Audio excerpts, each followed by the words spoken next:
I shall never cease from the practice and teaching of philosophy, even exhorting anyone I meet. These words, first spoken by the Greek philosopher Socrates, means he will never stop. He will always fight for his rights to speak freely, even if it means he will be put on trial and be. Freedom of speech is not just a privilege granted to us. It is the first step towards democracy. Democracy thrives on free speech, and free speech thrives on democracy. Sure. Without people questioning authorities, the governments would silence critics, manipulate narratives. The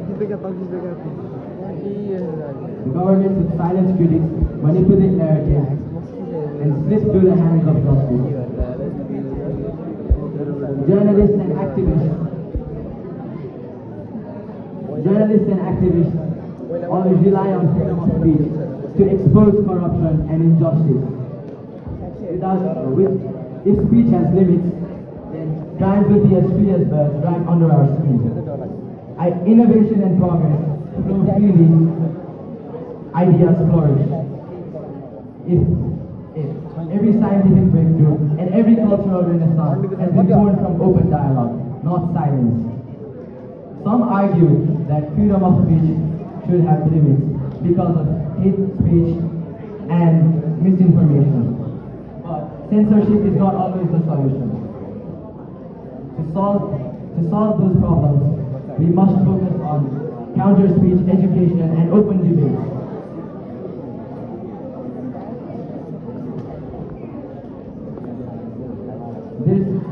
Even a group says that countries who have no limits are harder to control than countries who have limits to their speech. But my question is, dear audience, which country would you like to reside in? A country with laws that prevents you from sharing your ideas freely, or a country where you can express your own emotions to anyone you like? Well, the option is probably the second one. Anyways, ending my part, freedom of speech is not perfect. It can be messy, uncomfortable, and even offensive. But it is precisely this messiness that makes societies thrive. Letting freedom of speech have limits is giving power to authorities who get to decide what is acceptable and what is not. And that, my dear audience, is a very dangerous path. Thank you.